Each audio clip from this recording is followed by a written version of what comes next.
Greetings, citizens of the world.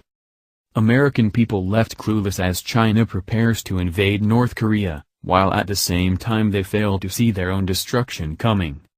After reading, and fully absorbing, Sister Sierra's jaw-dropping special report, Liberation Day arrives in Europe as blockade falls on U.S. mainstream media outlets. Yesterday, I began to understand why the American people are so clueless about what's happening in North Korea, especially as Kim Jong-un, and the entire North Korean leadership, are living in hourly fear of a Chinese invasion that will not only depose them, but kill them too, with the only words I've found being able to describe the truth of what's happening to the people in the U.S. being those of President Trump's former advisor Steve Bannon. The media bubble is the ultimate symbol of what's wrong with this country. It's just a circle of people talking to themselves who have no fucking idea what's going on. Now, before I continue explaining to you why the American people are so clueless, and why millions, if not tens of millions, of them are now actually cheering on the destruction of their own country, please allow me to tell you what the heck is really going on in North Korea. First of all, you must place in your minds this one point of fact that's etched in solid global geopolitical granite: Communist China will never ever allow any American or Western troops on its border, and is why, during the 1950 to 1953 Korean War, they sent nearly 500,000 suicide troops up against the full might of the United States and United Nations when the North Koreans were on the brink of total defeat. The only way to have stopped China was by the use of America's nuclear weapons, but that President Truman refused to allow General Douglas MacArthur to use, even thought it cost the lives of thousands of U.S. troops, with Truman even having to fire General MacArthur. But that didn't have anything to do with the Chinese, but the Communist Soviet Union, who had amassed over 500,000 in Asia and were ready to attack and join this war, too, if atomic weapons were used. After all, the Russians weren't going to allow Western troops on their border with Korea either. So, and for the past 65 years, since 1953, the Korean War has remained in a stalemate with no peace treaty being signed between the warring parties, but whose cessation of hostilities has been successfully managed by the tripartite powers of the United States, China and Russia, none of whom were ever able to gain an advantage, because as one side would attempt to move, the other two would gang up against them.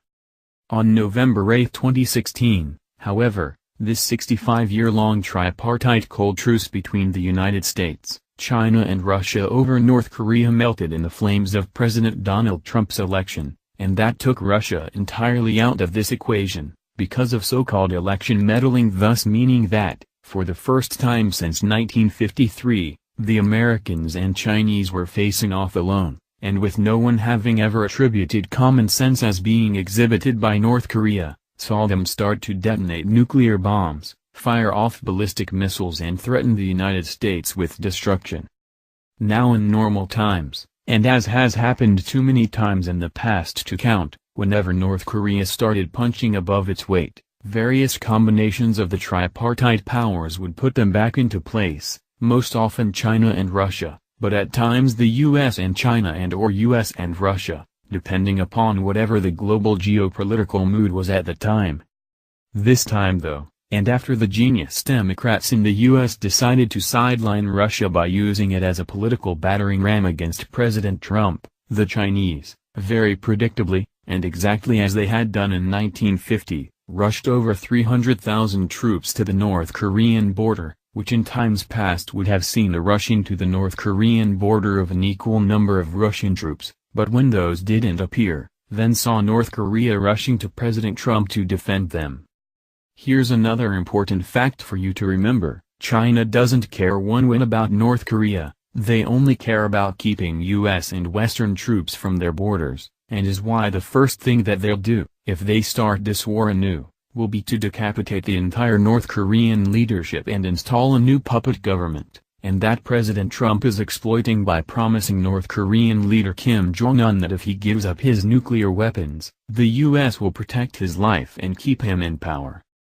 As the sisters in their report the other day further explained about this crisis, China has thrown its North Korea poker chip onto the global trade war gaming table too. that President Trump called Chinese sabotage, but that Trump quickly retaliated against by having his Pentagon ban the sale of Chinese-made Huawei and ZTE phones on all U.S. military bases, whose effects have shattered Chinese telecom giant ZTE, whose over 75,000 workers now sit idle in their manufacturing plants, with Trump, also, canceling his 12th of June summit with North Korean leader Kim Jong-un. As of today, President Trump is hinting that the 12th of June summit with North Korean leader Kim Jong-un may be back on, and is most certainly due to Trump and China working out a new deal with Chinese telecom giant ZTE that will allow it to reopen, with the Gordian knot left to be resolved being if Kim Jong-un will trade his nuclear weapons for Trump's protection against the Chinese, or if China will just invade North Korea and end this problem for them forever. Everything I've just explained to you about what the heck is going on in North Korea is called the truth, is 100% verifiable, and based on over 6 decades of historic examination of tripartite great power geopolitical maneuvering on the global stage by the United States, China and Russia, which should leave any sane-minded American to ask, what in the world is the U.S. mainstream media doing? Seriously, and though, indeed, a very critical issue, why can't the U.S. mainstream media even tell, and explain, the most simple truths anymore about anything?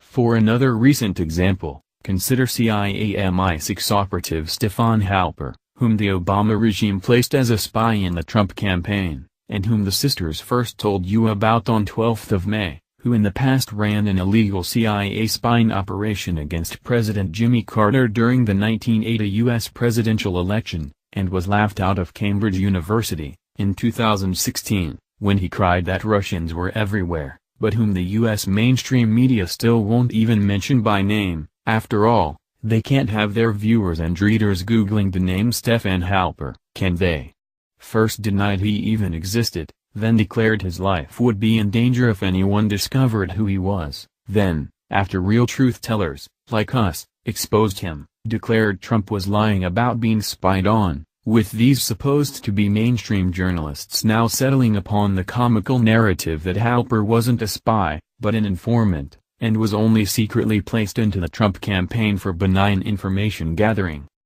I don't know about you folks, but in my opinion, if this same U.S. mainstream media we see today were around during the days of President Richard Nixon, he would have never been impeached and had to resign from office in disgrace. After all, the only thing he did was have a team of ex-CIA operatives, like Stefan Halper is today, place bugs into the offices of the Democratic National Committee to spy on presidential candidate Senator George McGovern, which was, undoubtedly, the right thing for Nixon to do as McGovern was a known friend of the Russians and wanted to make peace with them, thus justifying the benign information-gathering operation launched against him.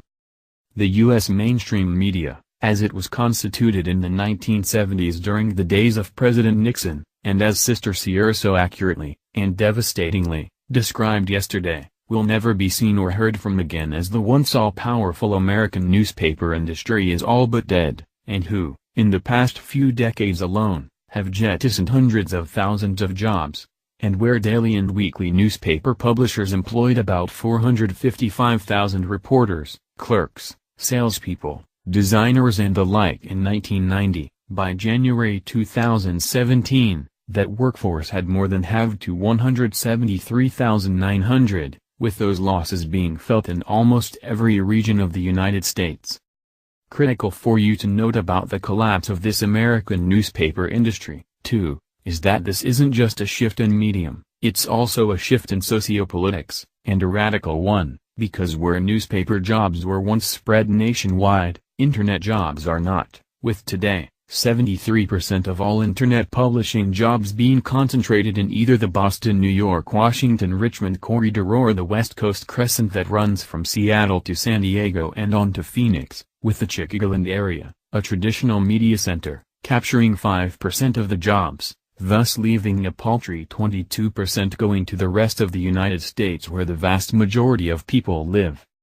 What this has created, as you are no doubt aware, is what is being called a leftist Democratic Party-controlled media bubble that is concentrated heavily along the coasts of America, and is growing more extreme by the day. with Facebook and Google having become the most powerful media bubble giants our world has ever seen, and whose exposure as being the criminal organizations they are now sees them today being hit with over $8.8 billion in lawsuits in Europe, you should know that Facebook has announced its intention to completely eliminate all conservative news and information by the 2018 U.S. midterm election day, with Facebook's Instagram service even going so far as to ban President Trump's son Donald Jr.'s name from ever being seen again because they say his name encourages harmful behavior and that no one should have any illusions about their changing, most particularly with Hillary Clinton now declaring that she wants to be Facebook's new CEO. Other leftist media bubble mainstream media outlets intent on destroying America. You should also know about our slate, that's now calling for total censorship of conservative films, and CNN, which says that during the upcoming 2020 U.S. presidential election, they're going to near totally eliminate coverage of President Trump, to just mention a couple of the hundreds of examples I could give you as this shocking new wave of total censorship sweeps over America. As grave as this situation has become, the sisters and I believe that there are many of you out there who still remember the biblical story of David and Goliath, that describes how a lowly boy named David trusted God enough to square himself up against the Philistine giant warrior Goliath, and in this trust was able to fell this giant. But with it being most important for you to remember about this story that standing behind David, was a mighty army ready, willing, and able to defend him. Today, the sisters, and others like them, are standing on a new battlefield facing off against a leftist media bubble giant to determine, yet again, how great the world's faith in God is. But when the sisters, like David before them, turn around, will you be standing in the army behind them? And if so, show the sisters that you're there by giving what you can today by clicking below, so that when this final battle comes, they're able to withstand the hellstorm you surely know is coming against us all, but whose few in numbers matter not, as long as God is on their side, and you are on his. Or, of course, you can just simply turn away, go back to your life, and be content with your minds, and those of your children and family, being filled with lies, forever.